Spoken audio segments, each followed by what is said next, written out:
अगर आपको करनी है अपनी इंग्लिश इंप्रूव, सीखनी है एक एडवांस लेवल की इंग्लिश और लोगों से कहलवाना है कि ओम फो धर्राटे काट रहा है, तो अगर आप अपनी इंग्लिश को धर्राटेदार बनाना चाहते हैं तो आप इस वीडियो को एंड तक जरूर देखिए, क्योंकि इस वीडियो के अंदर मैं आपको कराने वाला हूं ऐसी एडवांस इंग्लिश के कमाल कमाल के सेंटेंसेस, वो फ्रेजेस जो नेटिव स्पीकर्स अपनी लैंग्वेज में यूज करते हैं। वीडियो में आगे बढ़ने से पहले मैं चाहूंगा कि अगर आपने मेरे चैनल को अभी तक सब्सक्राइब नहीं किया तो आप मेरे चैनल को सब्सक्राइब कीजिए, क्योंकि जब आप मेरे चैनल को सब्सक्राइब करते हैं, लाइक करते हैं, कमेंट करते हैं तो मैं इससे इनकरेज होता हूं, मोटिवेट होता हूं और वीडियोस बनाने के लिए। तो चलिए शुरू करते हैं।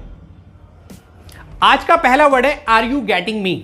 आर यू गेटिंग मी, इसका मतलब होता है क्या तुम्हें मेरी बात समझ में आ रही है, मतलब जो मैं आपको समझा रहा हूं वो आपको समझ में आ रहा है, क्या तुम मुझे समझ पा रहे हो। आर यू गेटिंग मी, इस तरीके से हम ये वर्ड यूज कर सकते हैं, are you getting me. Next word है be seated please. Be seated please का मतलब होता है आप बैठे रहिए। सपोज करिए आपसे कोई बड़ा है, एल्डर है और आप रिस्पेक्ट दे रहे हैं और एक हॉस्पिटैलिटी दिखा रहे हैं उसके लिए कि अरे आप मत उठिए, मैं हूं ना, आप बैठे रहिए, मैं लेके आ रहा हूं आपके लिए पानी वगैरह। तो आप इंग्लिश में बोल सकते हैं कि you be seated please, I am going to take water for you. Next word है एक्सक्यूज मी। लेकिन बहुत सारे लोग इस एक्सक्यूज मी का मीनिंग ही नहीं जानते। वो समझते हैं कि ये वर्ड यूज होता है जगह के लिए कि भाई मुझे जगह दे दो, एक्सक्यूज मी, साइड हो जाओ। एक्सक्यूज मी नहीं, ये साइड होने के लिए नहीं है, इसका मतलब होता है मुझे माफ कीजिए। लेकिन हम कहीं ऐसा रश वाला, क्राउडेड वाला एरिया होता है या फिर कहीं भीड़ हो रही होती है तो उस भीड़ में हम ये वर्ड यूज कर लेते हैं एक्सक्यूज मी, मतलब मुझे माफ कीजिए, थोड़ी सी जगह फिर वो अपना भी दे देता है सामने वाला, एक्सक्यूज मी कह देते हैं, राइट। नेक्स्ट वर्ड है गेटिंग लेट। गेटिंग लेट, देर हो रही है, वी आर गेटिंग लेट, हमें देर हो रही है। व्हाट आर यू डूइंग, तुम क्या कर रहे हो, वी आर गेटिंग लेट। तो गेटिंग लेट, देर हो रही है। नेक्स्ट वर्ड है हरी अप, जल्दी करो। हरी अप मतलब जल्दी करो, जल्दी करो, कहीं ऐसा ना हो सारी बिरयानी खत्म हो जाए, hurry up.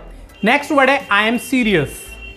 I am serious, ये इंग्लिश मूवी में काफी यूज होता है वर्ड। ये कब यूज होता है, जैसे कि सपोज करिए कोई एक्टर एक्ट्रेस से कह रहा है, हीरो हीरोइन से कह रहा है कि भाई I love you and I am serious, मतलब मैं तुमसे प्यार करता हूं एंड आई एम सीरियस, और मैं इस बात को लेके बहुत सीरियस हूं, ठीक है ना। तो इस सिचुएशन में वो यूज करते हैं आई am serious. I am serious मतलब मैं कोई मजाक नहीं कर रहा हूं, बहुत सीरियस होकर बोल रहा हूं, मैं सीरियस हूं तुम्हें लेकर काफी, I am serious with you. Next word है I couldn't get you. I couldn't get you का मतलब होता है कि जब आपके सामने कोई पर्सन बोल रहा है और आपको उसकी बात समझ में ना आए तो आप बोल सकते हैं कि sorry I couldn't get you, कि सॉरी मुझे आपकी बात समझ में नहीं आई कि आपने क्या बोला, I couldn't get you. Next word है I mean it. I mean it का मतलब होता है, और ये पक्की बात है, I mean it.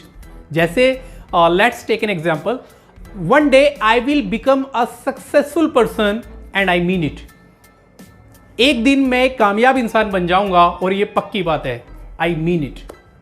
Next word है आई स्वेयर। आई स्वेयर का मतलब होता है मैं कसम खाता हूं। जब आप ऐसी सिचुएशन में बोल रहे हो कि भाई मेरा यकीन कीजिए मैं झूठ नहीं बोल रहा, मैं कसम खाता हूं, तो आप बोल सकते हैं आई स्वेयर। इंग्लिश में बोलिए आप आई स्वेयर, मैं कसम खाता हूं। नेक्स्ट वर्ड है is that clear. Is that clear का मतलब होता है कि क्या आपको क्लियर हो गया, क्या आपको समझ में आ गया। जैसे मैं भी अक्सर अपनी वीडियोस में कहता हूं कि is that clear to you, क्या आपको मेरी बात समझ में आ गई, is that clear to you, क्या आपको क्लियर हो गया सब कुछ जो मैं आपको समझा रहा हूं, is that clear. Next word है इजंट इट। अब ये इजंट इट क्या होता है, देखिए जब हम हिंदी में बात करते हैं तो हम कभी कभी है ना करके बोलते हैं ना, यार तुम वहां गए थे और तुमने शायद तुम उससे मिले भी थे, है ना, तुमने खाना खा लिया या नहीं खाया, शायद तुमने खाना खा लिया है ना, तुम वहां जाओगे, है ना। तो हम दूसरे की श्योरिटी जानते हैं, दूसरे से एक रिप्लाई चाहते हैं, एक आंसर चाहते हैं कि वो क्या कह रहा है, तो है ना करके बोलते हैं ना, उसकी कंफर्मेशन के लिए, कंफर्म करने के लिए, है ना। तो उस है ना को इंग्लिश में बोला जाता है इजंट इट। इजंट इट, है ना। नेक्स्ट वर्ड है दैट्स इट। दैट्स इट, ये दैट्स इट दो सेंस में यूज होता है। पहला, जब आप किसी बात को खत्म करते हुए कह रहे हैं, इनफ करते हुए कि बस, इनफ, तो आप बोल सकते हैं दैट्स इट, मतलब बस। पूरी आप कोई अपनी बात कह रहे थे, लास्ट में आपने बोल दिया दैट्स इट, बस, इनफ। दूसरा सेंस ये है कि सपोज करिए आप कोई कंप्यूटर में किसी से कोई डिजाइनिंग करवा रहे हैं, ग्राफिक डिजाइनिंग कोई कर रहा है आपके कंप्यूटर में, और आप देख रहे हो बैठ के कि भाई कौन सा डिजाइन ठीक रहेगा, कौन सा नहीं, कौन सा नहीं। अचानक उसने ऐसा डिजाइन बनाया कि आपको पसंद आ गया फौरन, आप कह रहे हो अरे अरे अरे बस यही वाला यही चाहिए, यही है बस, सबसे अच्छा है ये वाला, यही चाहिए। तो आप बोलेंगे yes that's it, that's it. Next word है OIC। OIC इसका मतलब होता है ओ तो ये बात है, OIC ओ तो ये बात है। नेक्स्ट है ओ श्योर, मतलब शौक से। किसी ने आपसे कहा मे आई टेक योर पेन, क्या मैं आपका पेन ले सकता हूं? आपने कहा ओ श्योर, हाँ यार शौक से लीजिए। अगला है सेम हेयर। सेम हेयर का मतलब कोई चीज कहीं और चल रही है और वही चीज यहां भी चल रही है, तो आप बोलेंगे सेम हेयर। सपोज करिए आप किसी को कॉल करके कहते हैं और वो आपसे कहता है कि भाई यहां तो बारिश हो रही है, आप कह रहे हो सेम हेयर, इसका मतलब यहां भी हो रही है। कोई चीज एक प्लेस पे हो रहा है, दूसरे प्लेस पे भी वही चीज हो रही है, तो आप सेम हेयर करके बोल सकते हैं।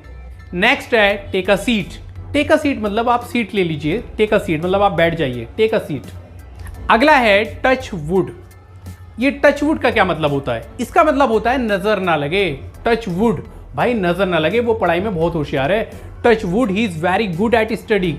अब जो ये अगला वर्ड है वेल, इसका क्या मतलब होता है? वैसे तो वेल का मतलब होता है ठीक, लेकिन मैं आपको बताता हूं कि जो फॉरेनर्स होते हैं, जो नेटिव स्पीकर्स होते हैं, वो इस वर्ड को किस तरीके से यूज करते हैं। देखिए, जब हम हिंदी में बातें करते हैं या इंग्लिश में किसी भी लैंग्वेज में हम बात करते हैं, तो कभी कभी हम पोज लेते हैं।